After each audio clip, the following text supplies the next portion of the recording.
స్టైల్లో ఆమ్లెట్ అనమాట. ఎలా చేస్తారో చూపిస్తాను చూడండి.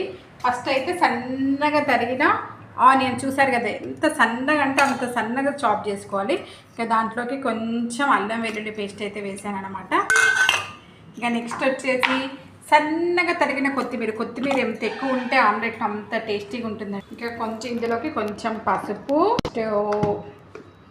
దానికి సరిపడ కారం, నేనైతే 2 eggs తీసుకుంటున్నాను అనమాట. కొంచెం కారం ఎక్కువ వేసుకుంటేనే బాగుంటుంది. ఆల్ట్ ఇదిగోండి,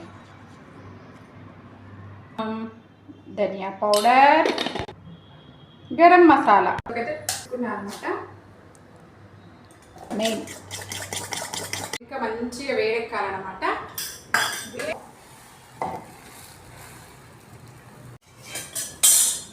ఆమ్లెట్ అయితే రెడీ అయిపోయింది, చూసారు కదా. చాలా అంటే చాలా